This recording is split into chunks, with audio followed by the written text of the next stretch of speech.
الحمد لله نحمده ونستعينه ونستغفره ونؤمن به ونتوكل عليه ونعوذ بالله من شرور أنفسنا ومن سيئات أعمالنا من يهده الله فلا مضل له ومن يضلله فلا هادي له ونشهد أن لا إله إلا الله وحده لا شريك له ونشهد أن سيدنا ونبينا ومولانا محمدا عبده ورسوله أما بعد أعوذ بالله من الشيطان الرجيم بسم الله الرحمن الرحيم ومن آياته أن خلق السماوات والأرض صدق الله العظيم وقال تعالى لقد كان لكم في رسول الله أسوة حسنة صدق الله العظيم اللهم صل على محمد في أول كلامنا اللهم صل على محمد في أوسط كلامنا اللهم صل على محمد في آخر كلامنا رب اشرح لي صدري ويسر لي أمري واحلل عقدة من لساني يفقهوا قولي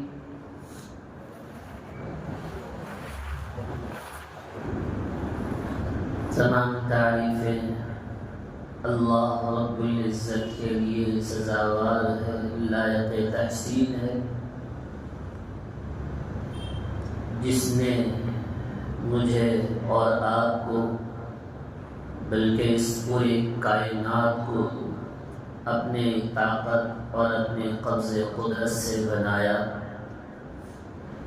زمین اور آسمان، چاند، ستارے، سورج، تمام ہر ذرات کا مالک وہی پروردگار ہے۔ لاکھوں کروڑوں مرتبہ درود و سلام نازل ہو میرے اور آپ کے آقا احمد مجتبی محمد مصطفیٰ صلی اللہ علیہ وسلم کے ذات اقدس کے لیے۔ حضرت محترم، جیسا کہ پچھلے جمعہ ہم اور آپ اس موضوع پر بیان سن رہے تھے کہ آج اس معاشرے کے اندر اور ماحول کے اندر نئی نسل اور یہ شادی شدہ یہ جوڑا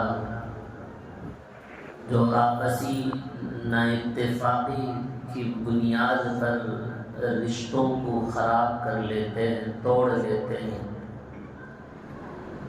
تو میں یہ بتا رہا تھا کہ اسلامی طریقے پر نکاح اور شادی کیسے ہونا ہے، کیونکہ نبوی تعلیم کے نہ ہونے کی وجہ سے معاشرے کے اندر نئی نئی برائیاں وجود میں آئی ہیں۔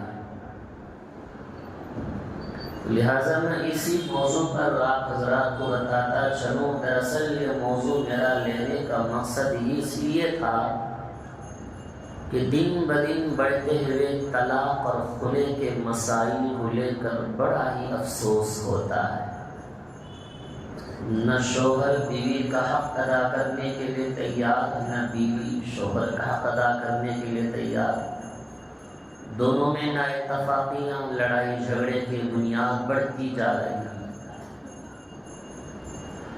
حضرین محترم، آج پوری دنیا کے اندر مسلمان ہو یا غیر مسلم ہو، مرد ہوں عورتیں، اپنی تمام ضروریات کے بعد ایک ضروری مسئلہ اس کے درپیش ہوتا ہے، وہ شادی کا مسئلہ ہوتا ہے۔ اس مسئلے کو لے کر لوگ بڑے پریشان نظر آتے ہیں، چاہے وہ دیندار ہو یا بددین ہو یا مسلم ہو یا غیر مسلم ہو، ہر آدمی اس میں بڑا فکر کرتا ہے کہ میرے بیٹے اور بیٹی کی شادی کا مسئلہ کیسے حل ہوگا، کہاں سے حل ہوگا۔ غریب جس کی شادی پریشانی کے عالم تو وہ خود جانتا ہے، مالداروں کی شادی جیسی تیسی ہو کر رہ جاتی ہے۔ اللہ کے نبی علیہ السلام نے ہمیں یہ تعلیم دیا ہے کہ شادی یعنی نکاح اتنا آسان عمل ہے۔ خود اللہ کے نبی علیہ السلام، صحابہ کرام رضی اللہ عنہم اجمعین اس پر عمل کر کے دکھلایا ہے، سادگی کو بتلایا ہے۔ وہ ایک شادی، ایک نکاح خوشی کا ماحول، خوشی کا منظر ہوتا ہے، مگر آج کے دور میں اس خوشی کے منظر اور ماحول کو غم اور مصیبت میں تبدیل ہو گیا ہے۔ کیوں تبدیل ہوا؟ یہ خوشیاں غموں میں تبدیل کیوں ہوا؟ یہ مصیبت اور پہاڑ کیوں بنا؟ دراصل یہ مصیبت اور پہاڑ اس لیے بنا، لڑکے کے لیے لڑکی کا اچھا انتخاب کرنا، لڑکی کے لیے اچھا لڑکے انتخاب کرنا اور جہیز کا انتظام کرنا، آنے والے مہمان کے لیے کھانے کا نظم ہونا، پھر شادی سے پہلے کی الگ الگ رسم و رواج کو عام کر لینا، پھر شادی کے بعد کا رسم و رواج کو عام کر لینا۔ مالدار تو مالدار، غریب اس کام کو انجام دینے کے لیے سودی قرض لینے تک بھی پیچھے نہیں ہٹتا ہے۔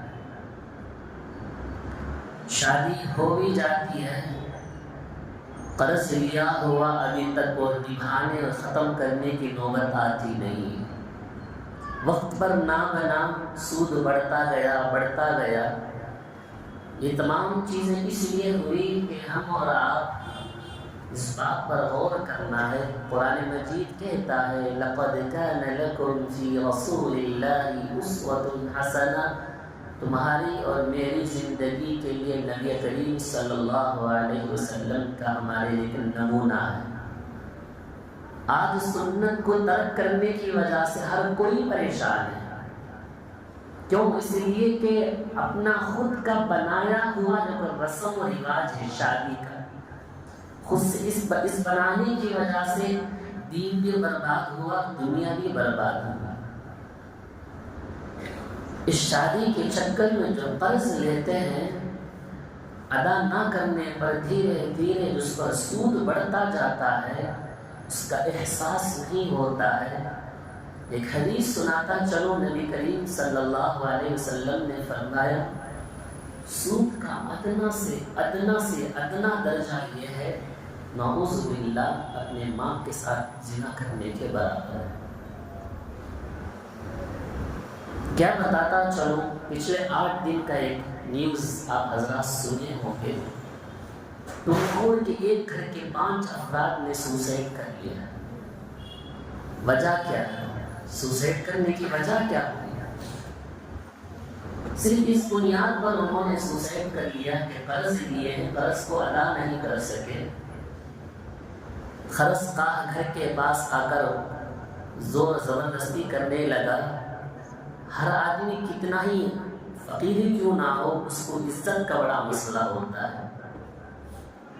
رات میں بچوں کو 2 بچے، ایک لڑکی، کھانے میں زہر کھلا کر ماں باپ سلا دیتے ہیں، دونوں سولی چڑھ جاتے ہیں۔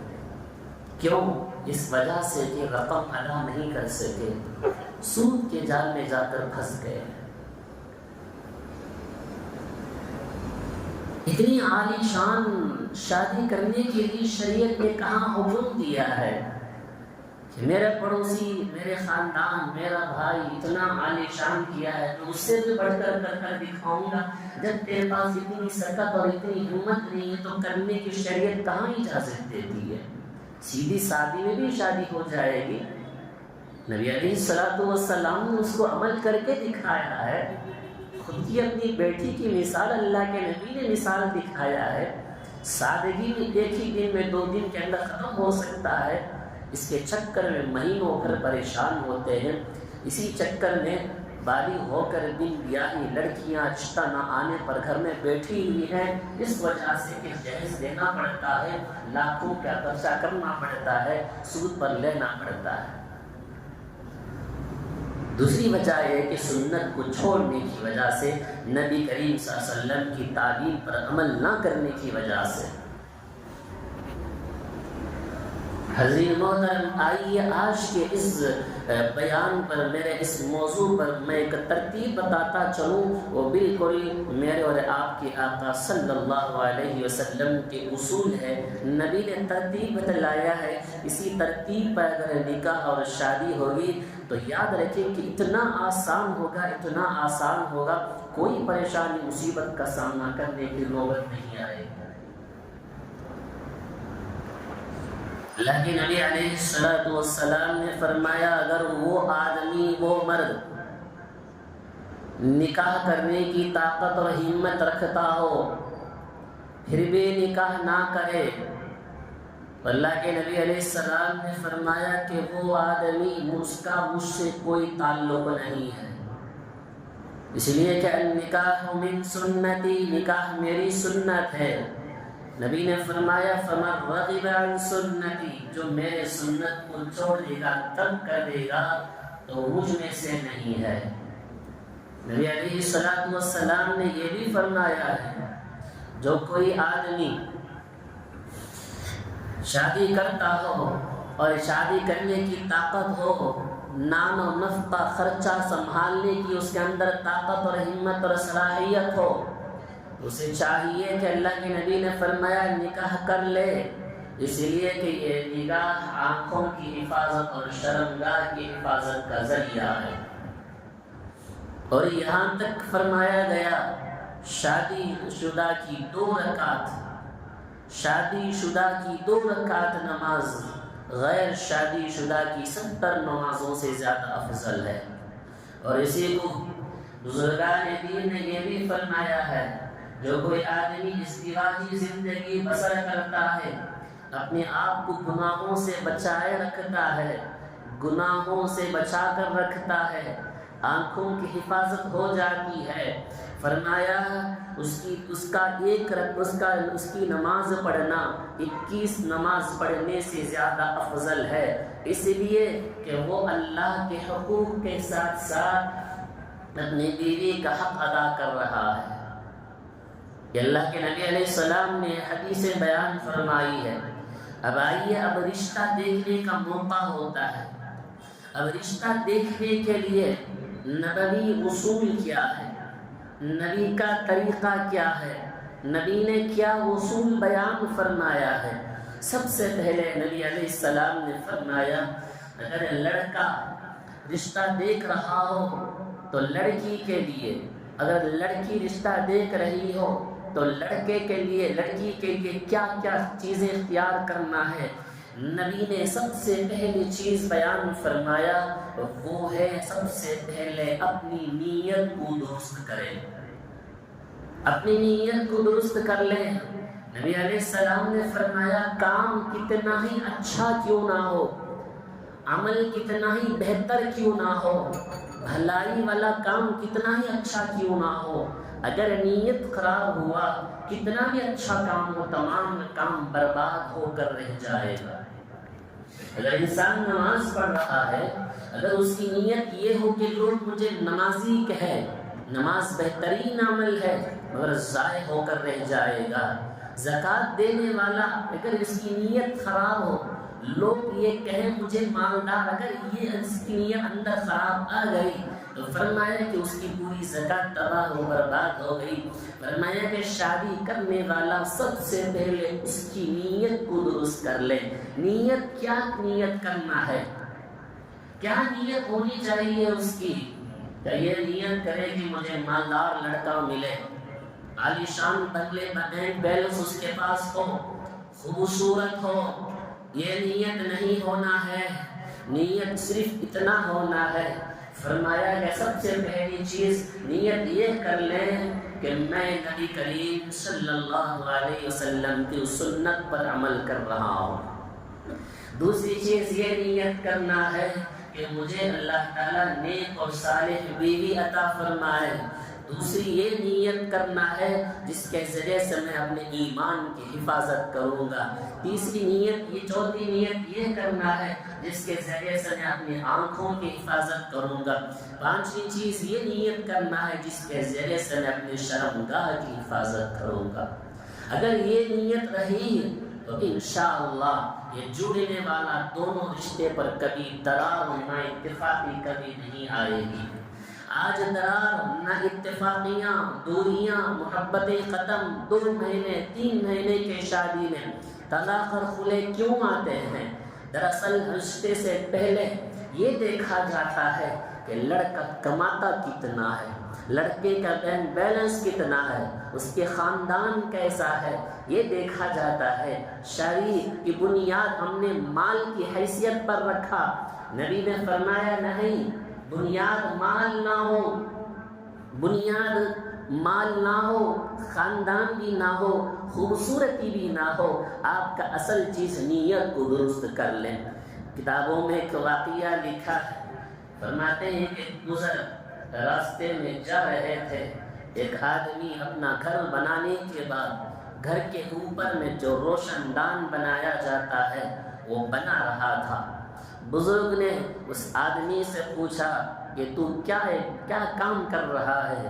وہ کہنے لگا، حضرت میں روشن دان بناتا ہوں تاکہ اس روشن دان سے مجھے روشنی اور ہوا آنے لگے۔ تو بزرگ نے کہا، ارے اللہ کے بندے، تو یہ نیت کیوں نہیں کر لیتا اس روشن دان کے ذریعے سے مجھے اذان کی آواز گھر کے اندر سنائی دے؟ تیری نیت یہ کیوں نہیں تھی؟ اگر تیری نیت یہ ہوتی کہ میں اس روشن دان کے ذریعے سے اذان کی آواز سنائی دیتی، آج ہر کوئی مسجد کا آنے والا بن جاتا۔ ہم نے اس روشن دان کو ہوا اور روشنی کا ذریعہ بنایا، اسی لیے ہماری نیت ٹھیک نہیں تھی۔ راتوں میں سوتے ہیں تو فجر کی اذان کی آواز کان میں سنائی نہیں پڑتی ہے، اس وجہ سے کہ نیت میں خرابی پیدا ہو گئی ہے۔ لہذا سب سے پہلے نیتوں کو، اپنے اعمال کو درست کرنا ہے۔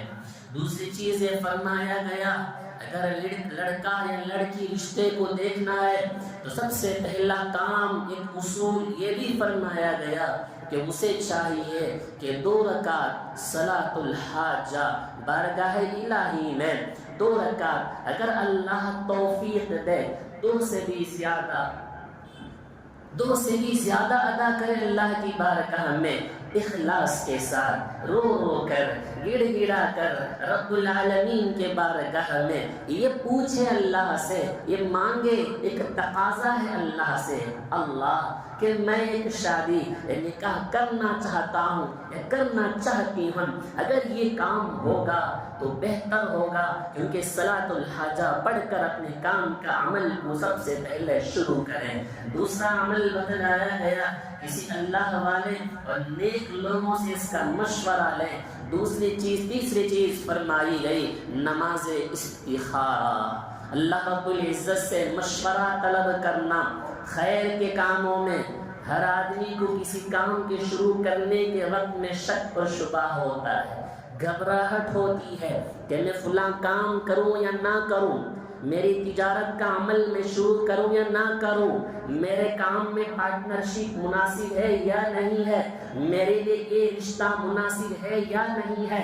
اللہ سے مشورہ طلب کرے۔ نبی علیہ السلام نے فرمایا، جو کوئی اللہ سے استخارہ یعنی مشورہ طلب کرتا ہے وہ کبھی خسارے میں اور نقصان میں نہیں ہوتا ہے۔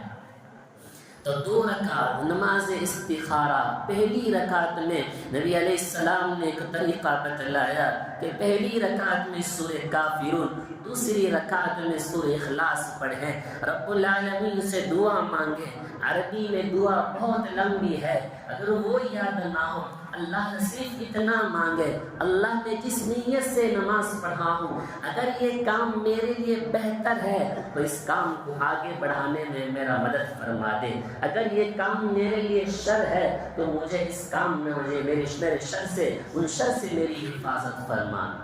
تو اللہ رب العزت سے یہ چیز دیکھنا ہے، اللہ سے مشورہ طلب کرنا ہے، یہ کام اصول سے اگر کریں گے ہونے والا کام بھی بڑا آسانی سے ہوتا رہے گا۔ دوسرا کام فرمایا گیا نماز کے ذریعے سے اللہ سے مدد طلب کرے۔ اب مسئلہ آتا ہے رشتہ دیکھنے کا، شریف گھر کے شریف لڑکا دیکھنے کے لیے یا شریف لڑکی ملنے کے لیے یا لڑکا دیکھنے کے لیے جا رہے ہیں تو سب سے پہلے کیا دیکھا جائے گا اس لڑکے کے اندر؟ نبی کریم صلی اللہ علیہ وسلم نے اتنا آسان اصول بیان فرمایا ہے، اگر ان اصول پر اگر رشتہ دیکھا جائے تو انشاءاللہ مرتے دم تک ان دونوں کے رشتوں میں کبھی رشتوں میں کبھی لڑائی جھگڑے نہیں ہوں گے۔ نبی نے فرمایا اگر دیکھنا ہے تو سب سے پہلے لڑکے کے اندر دینداری کو دیکھو، اگر وہ دیندار نہیں ہے تو وہ اللہ کے حق کو بھی ادا نہیں کر سکے گا نہ بیوی کے حق کو ادا کرے گا، اگر وہ دیندار رہے گا تو اللہ کے حق کو بھی ادا کرے گا اور لڑکی کے بیوی کے حقوق کو بھی ادا کرے گا۔ اب ایک بات یہاں رک کر یہ سمجھیں، دیندار کہتے کسے ہیں؟ کیا دینداری صرف نماز یا روزہ رکھ لیے؟ جب کبھی موقع مل گیا فجر میں یا عصر میں، اگر وہ بھی موقع نہیں ملا آپ جمعہ آ گئے، کبھی موقع ملا پھر رمضان میں آ گئے، کبھی موقع مل گیا رمضان آیا رمضان میں پورا روزہ رکھ لیے، کیا یہ دینداری میں شمار ہے؟ آج رشتہ دکھانے والا بھی بڑا دھوکہ دیتا ہے، بڑا دھوکہ ہے، کہتے ہیں کہ بڑا لڑکا دیندار لڑکا ہے۔ ارے دینداری تو کیا سمجھ کے رکھیں؟ کوئی معمولی کھلونے کا سامان ہے کہ دینداری؟ ماں باپ بھی کہتے ہیں میرا لڑکا بڑا دیندار ہے، کہاں کا دیندار ہے؟ دیندار یہ ہے کہ 5 وقت کی نمازوں کو چھوڑے، کبھی موقع مل گیا کبھی آ گئے، کبھی جمعے میں آ گئے۔ دینداری کسے کہتے ہیں؟ نبی علیہ السلام نے فرمایا سنیے دیندار کسے کہتے ہیں۔ نمبر 1 دینداری پر فرمایا گیا اس کے عقائد اچھے ہوں، دوسرے نمبر پر فرمایا کہ وہ عبادات میں اچھا ہو، مکمل 5 وقت کا نماز کا پابند ہو، اس کے معاملات اچھے ہوں، کہاں کماتا ہے، حلال ہے کہ یا حرام ہے، کہاں سے خرچ کرتا ہے، اس کا لین دین کیسا ہے، معاملات کو دیکھو۔ اگر معاملات ٹھیک نہیں تو ہرگز رشتے کرنے کے لیے آگے مت بڑھو۔ اس کے معاشرے کو دیکھو، وہ لوگوں کے ساتھ ملتا جلتا کیسا ہے، کسی کو دھوکہ تو نہیں دیا ہے، کسی کو تکلیف میں تو نہیں دیا ہے، کسی کے مال کو ہڑپ کر تو نہیں رکھا ہے، کسی کو تکلیف تو نہیں دیا ہے۔ معاشرے کو دیکھو، اخلاقیات کو دیکھو، اس کے اخلاق کو دیکھو، وہ بڑوں سے کیسا پیش آتا ہے، دوستوں کے ساتھ کیسا ہے، پڑوسیوں کے ساتھ کیسا ہے، ماں باپ کے ساتھ کیسا ہے۔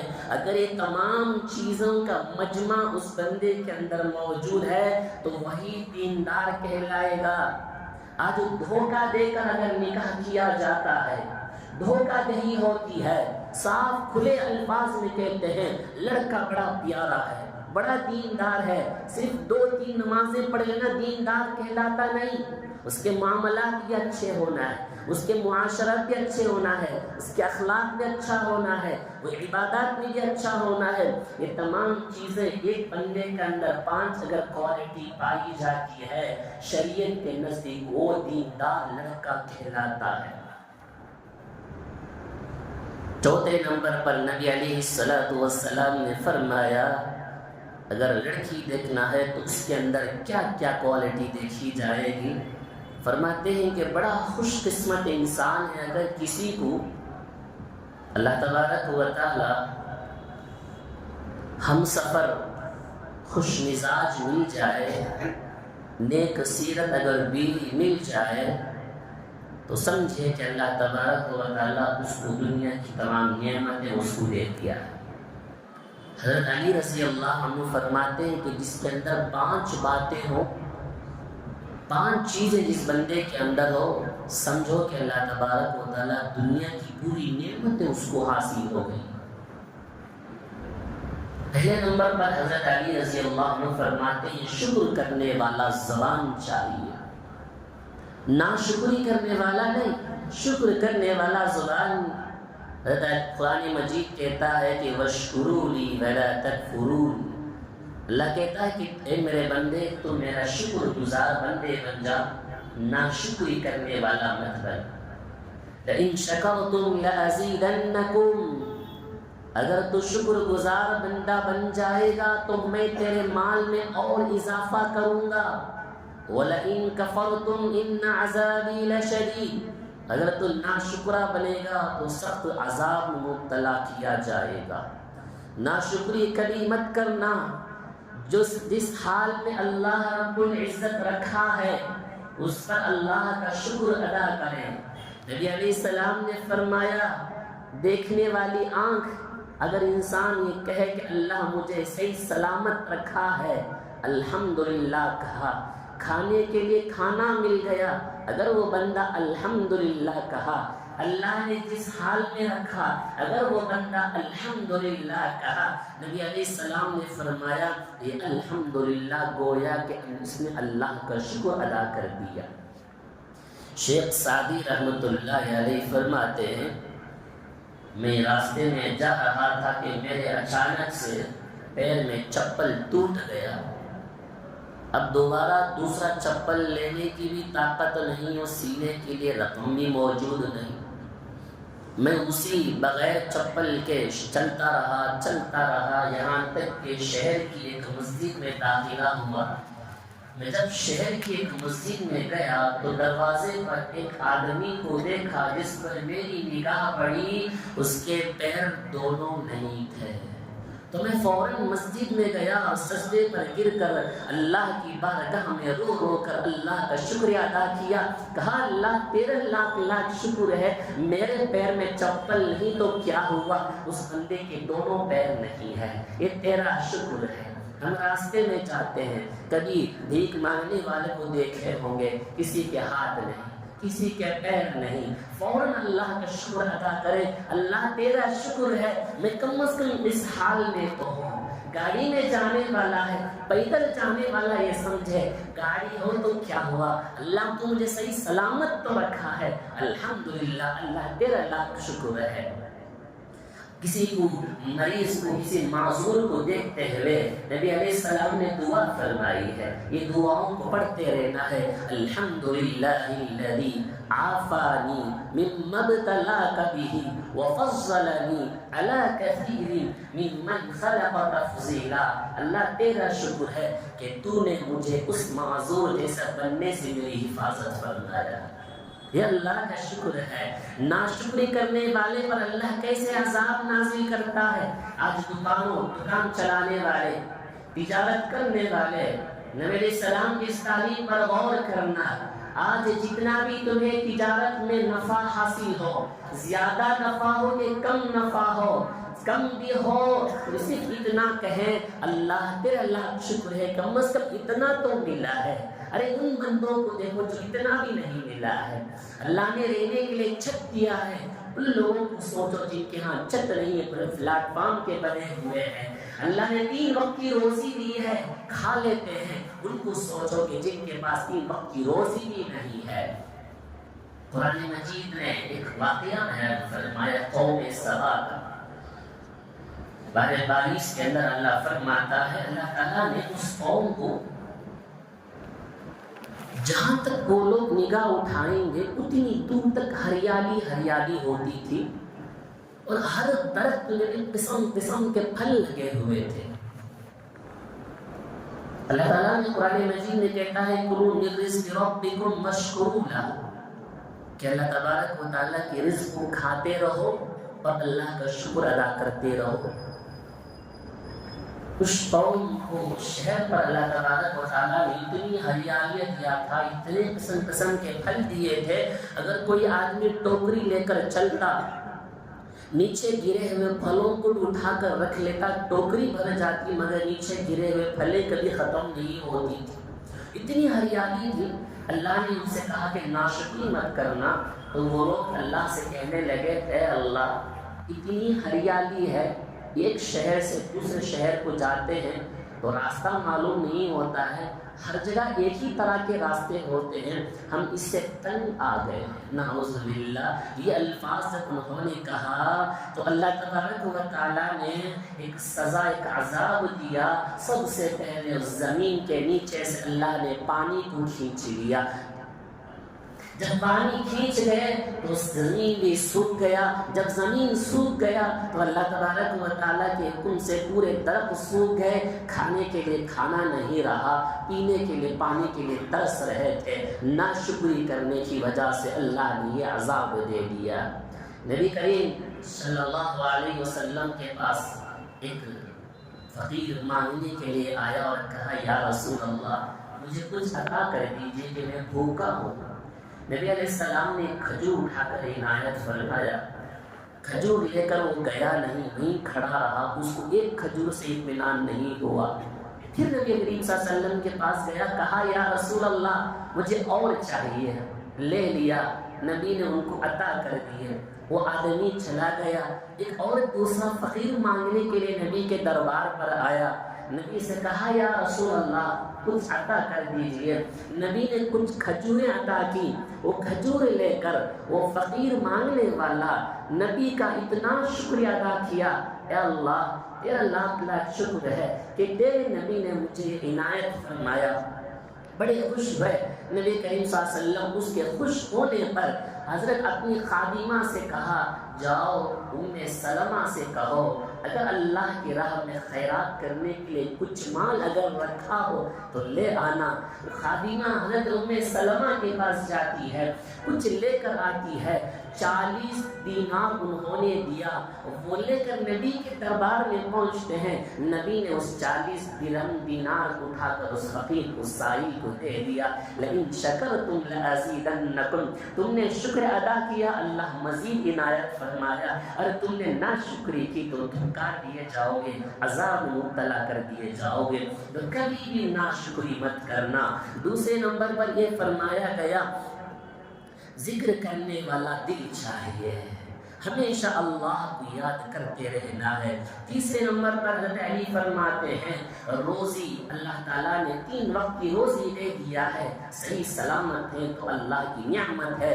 چوتھے نمبر پر فرمایا کہ صحت ہو، اللہ تبارک و تعالیٰ جسمانی صحت سے نوازا ہے، صحت ایک بہت بڑی نعمت ہے، ایک بہت بڑی نعمت بھی ہے، ایک بہت بڑی دولت بھی ہے، اس کو صحیح طور پر اپنا لینا ہے۔ 5ویں نمبر پر حضرت علی رضی اللہ عنہ نے فرمایا اگر کسی کو نیک صالح بیوی مل جائے، حضرت علی نے فرمایا کہ دنیا کی تمام نعمتوں سے بھاری ہے۔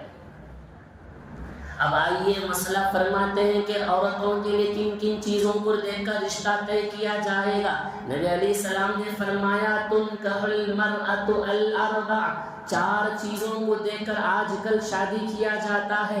لمالہا، یہ دیکھا جاتا ہے کہ عورت کے پاس، عورت کے گھر والوں کے پاس، ماں باپ کے پاس کتنے مال ہیں۔ ولحسبہا، کہ وہ عورت خاندان کے حساب سے کتنی بلند ہے۔ ولجمالہا، اس کی خوبصورتی کو دیکھ کر شادی کیا جاتا ہے۔ مال کتنا ہوگا، کتنا جہیز لائے گی، خاندان کتنا بڑا ہے، لڑکی کے خاندان کو دیکھ کر لڑکے کے دل میں ابھار پیدا ہو۔ نبی نے فرمایا یہ لوگوں میں تمہیں نصیحت کرتا ہوں کہ تم دیندار عورت سے شادی کرو۔ نبی نے فرمایا کہ دیندار عورتوں سے شادی کر لیا کرو، یہ جمال خوبصورتی کو دیکھ کر شادی کرو گے، کیا یہ جوانی ہمیشہ باقی رہے گی؟ ایک نہ ایک دن یہ خوبصورتی ختم ہو کر رہ جائے گی، یہ مال بھی ختم ہو جائے گا، خاندان بھی کچھ کام نہیں آئے گا، مگر شرافت، عزت، یقینداری وقت کے ساتھ ساتھ بڑھتا جائے گا۔ بنیاد مضبوط ہو، رشتے مضبوط ہوں گے، نبھنا آسان ہوگا۔ اگر تم نے مال کی حیثیت کی بنیاد پر شادی کی تو مال ختم ہو جائے گا، رشتوں میں دوریاں آ جائیں گی۔ خاندان کو دیکھ کر کریں گے تو لڑائی جھگڑے ہوں گے، مال کو دیکھ کر کریں گے تو لڑائی جھگڑے ہوں گے۔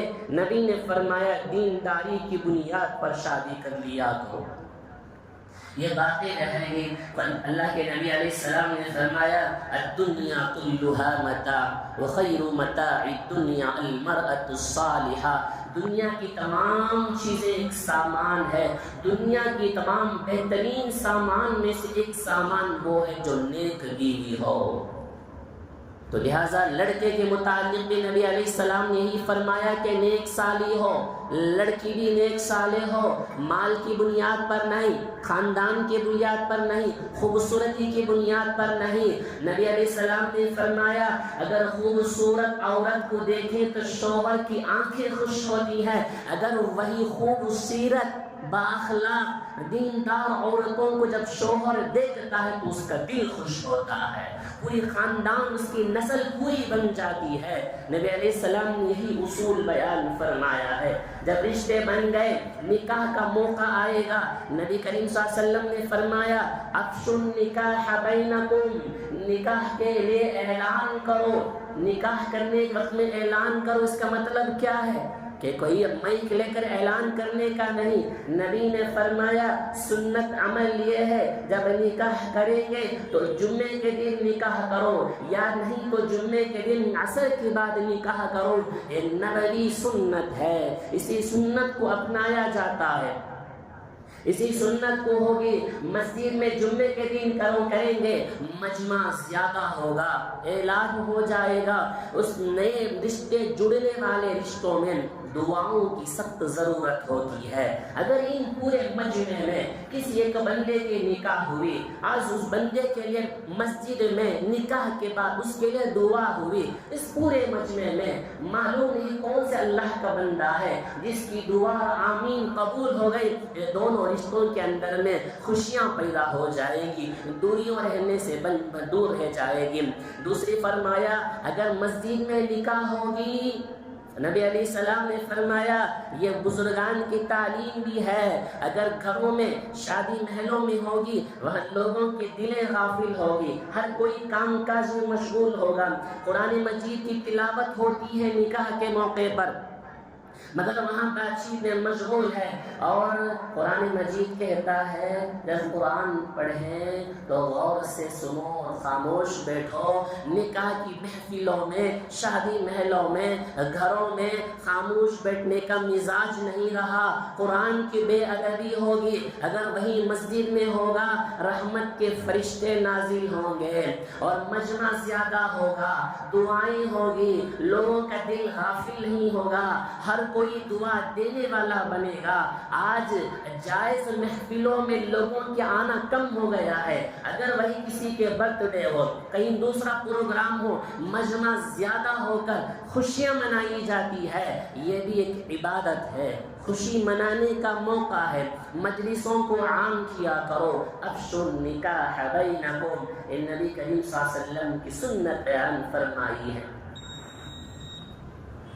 رشتے نیک صالح، لڑکا بھی نیک ہو اور لڑکی بھی نیک ہو، تو اس موقع پر ایک واقعہ یاد آ گیا۔ ایک بزرگ راستے سے گزرتے گزرتے ایک تالاب کے پاس سے گزرے تو دیکھا کہ تالاب میں پانی سے تیرتا ہوا ایک سیب آیا، شدید بھوک تھا تو انہوں نے اس سیب کو نکال کر کھا لیے تھے۔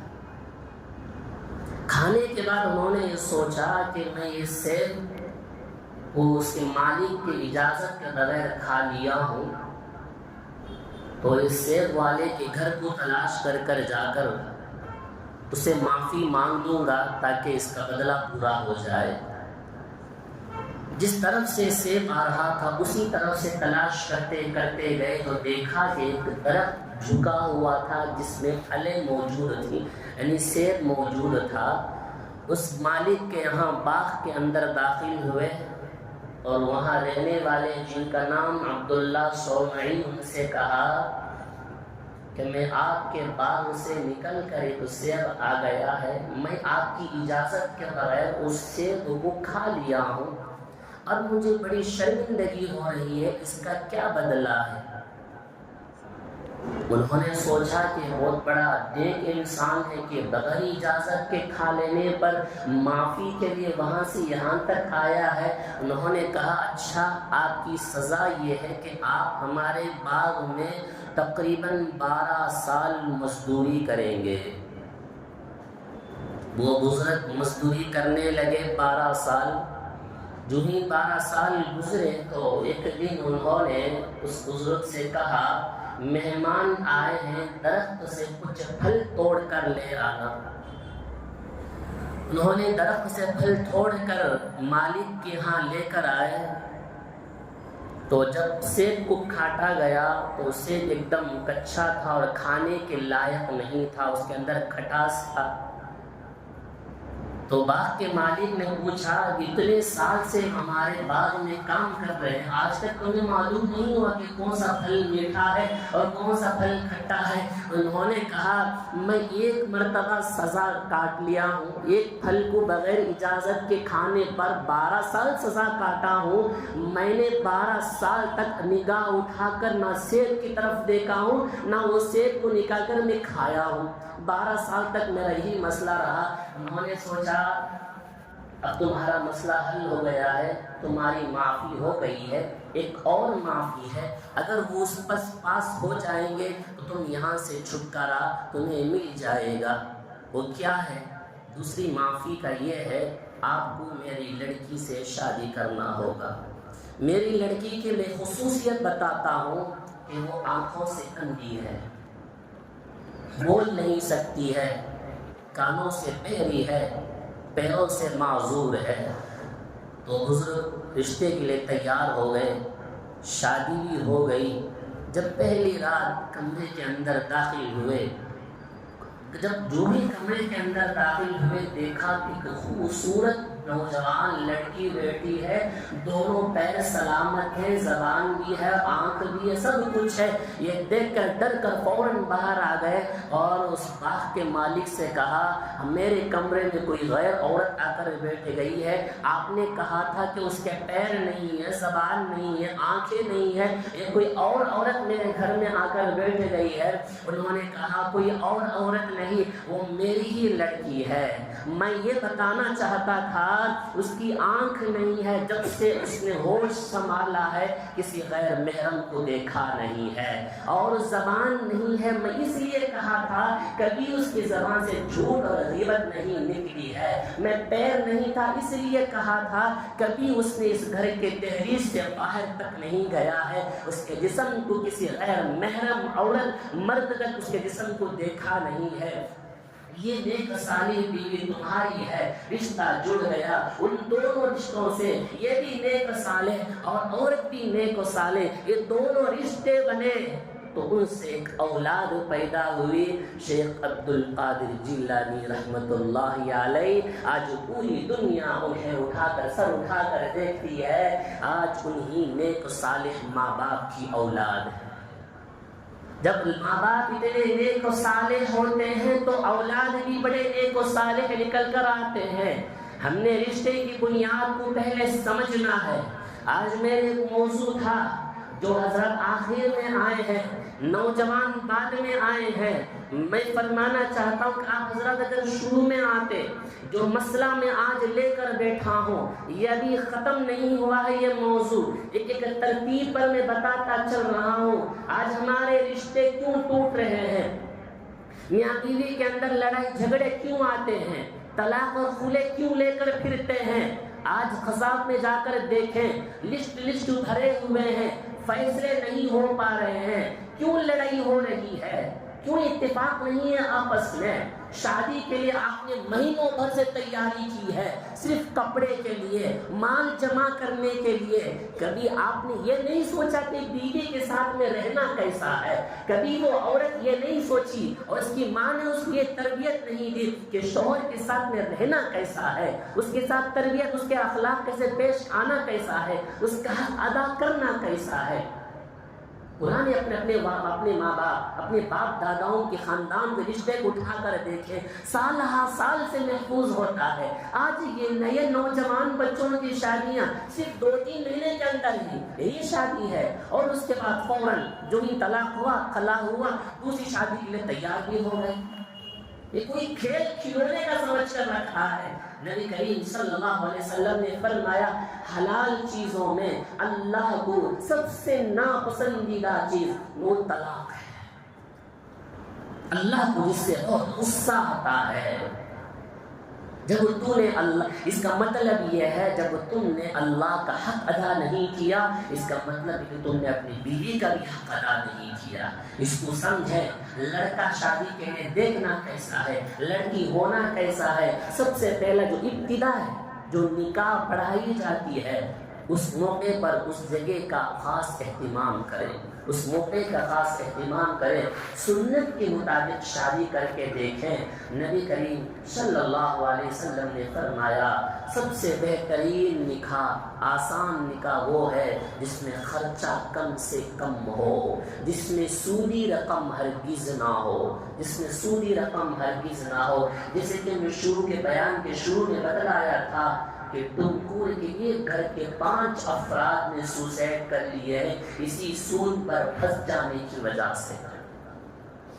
تو لہذا حاضرین، آپ سے درخواست ہے کہ اس موضوع کو سننا ہے، سمجھنا ہے۔ طلاق اور خلع کے مسائل بھی آئیں گے، آپ حضرات کے سامنے میاں بیوی کے حقوق کے بارے میں بتایا بھی جائے گا، اسے سنیں، اپنی اولاد کو بتائیں، خود بھی عمل کریں، اوروں کو بھی عمل کی ترغیب دلائیں۔ یہ ٹوٹنے والا رشتہ بکھرنے کے بجائے جڑنا بن جائے گا۔ اللہ ہم سب کو نبی کریم صلی اللہ علیہ وسلم کی سنت پر اپنی زندگی کو گزارنے کی توفیق نصیب فرمائے۔ وما علینا الا البلاغ۔